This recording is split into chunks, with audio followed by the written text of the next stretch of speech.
नमस्कार मित्रों, कैसे हैं आप लोग। मेरा नाम है गौरव मिश्रा और आपका एक बार फिर से स्वागत है हमारे चैनल पे द गौरव फ्लो 18B पे। तो होता क्या है कि सत्ता की लालच की वजह से इंडिया और पाकिस्तान का बंटवारा होता है।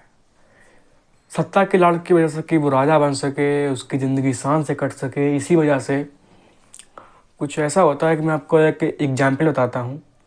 होता है कि 1946 में जो अंग्रेज़ों के लास्ट गवर्नर थे वो कहते हैं कि अब इंडिया को आज़ादी मिल जाएगी।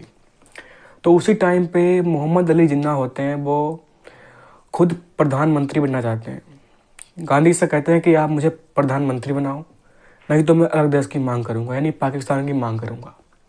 तो गांधी जी कहते हैं ठीक है, आप प्रधानमंत्री बन जाओ। तो होता क्या है कि नेहरू जी होते हैं वो इसका विरोध करते हैं और जो मोहम्मद अली जिन्ना होते हैं वो अलग देश की मांग करते हैं, यानी पाकिस्तान की मांग करते हैं।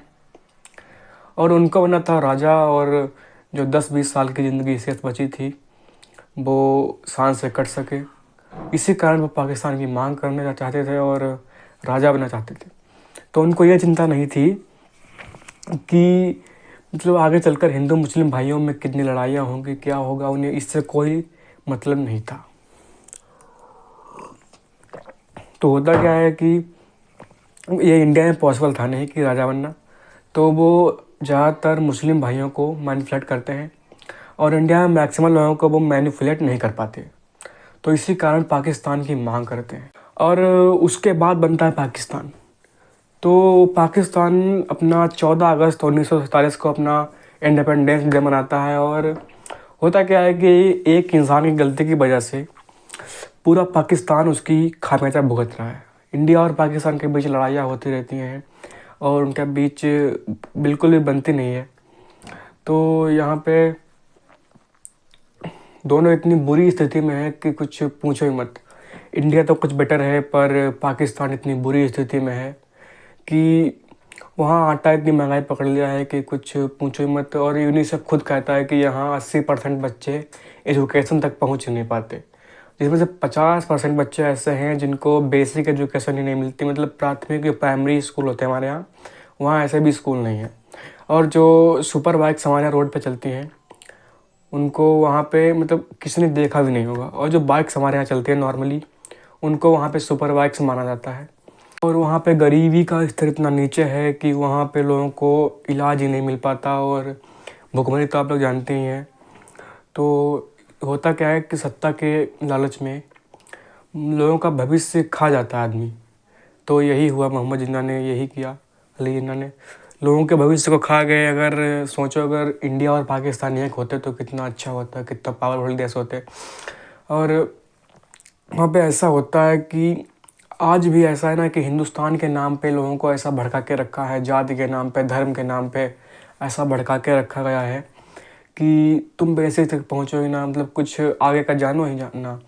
जाति के नाम पे, धर्म के नाम पे लोग कास्टिज्म बने बैठे हैं और इससे आगे पहुँच नहीं पा रही उनकी सोच। तो होता क्या है, एजुकेशन फील्ड में बहुत नीचे हैं और साइंस फील्ड में बहुत नीचे हैं। मतलब एजुकेशन सेक्टर तो उनका बिल्कुल बेकार है और साइंस फील्ड भी बिल्कुल बेकार है उनकी, पाकिस्तान की। तो आज भी ऐसा है कि हिंदुस्तान के नाम पर, जाति के नाम पे, धर्म के नाम पे उनको ऐसा भड़का के रखा है कि वो आगे बढ़ने की सोचते ही नहीं है ना। तो ऐसा हम लोगों के यहाँ भी होता है कि हमारे सोसाइटी में ऐसे लोग होते हैं, गंदे लोग, जिनको जाति के नाम पे, धर्म के नाम पे भड़का के रखा गया है। और भड़काते वही लोग हैं जो मतलब अपना किसी चुनाव में खड़े हो रहे होंगे। मतलब आज तक गांव से लोग बीडीसी और प्रधानी का चुनाव लड़ते हैं, उसमें भी लोग जाति और धर्म के नाम पे लोगों को भड़काते हैं और उसी से वो इलेक्शन जीतते हैं। तो यही होता है कि हमारे गांव में लोग कास्टिज्म बने बैठे हैं। और गांव में ज़्यादा ऐसा होता है, शहरों में इतना नहीं होता। फिलहाल गांव में लोग छुआछूत बहुत मनाते हैं, खाते नहीं हैं, पीते नहीं हैं। तो ऐसा नहीं होना चाहिए, कास्टिज्म लोगों को नहीं बनना चाहिए। मतलब जातिवाद और धर्मवाद के नाम पे लोगों को लड़ना नहीं चाहिए, सबको एकता रहनी चाहिए। तो एकता ऐसी चीज़ है जिससे ना कुछ भी किया जा सकता है। एकता से ऐसा कुछ नहीं जो किया ना जा सकता हो। तो यही है चाइना, जापान, अमेरिका में। तो यही चाइना की जनसंख्या भी काफ़ी ज़्यादा है, फिर भी वहाँ के लोगों ने उसका अच्छा यूज़ किया, सरकार ने अच्छा यूज़ किया। तो हमारे यहाँ की चाइना की जनसंख्या लगभग ऑलमोस्ट बराबर ही है, फिर भी हमारे यहाँ इतनी गिरावट है। और टेक्नोलॉजी में और चाइना में इतने ज़्यादा हाई प्रॉपर्टी में लोग पहुँच रहे हैं। तो यही सबका मतलब एक इंसान की गलती की वजह से पूरा पाकिस्तान उसको उसका खामियाजा भुगत रहा है। तो यही होता है सत्ता में, सत्ता का लालच जो है घर वालों को खा जाता है। ये तो देश की बात थी। तो धन्यवाद दोस्तों, और शिक्षित बनिए और पढ़ाई लिखाई एजुकेशन में अपने बच्चों को आगे पहुंचाइए। धन्यवाद।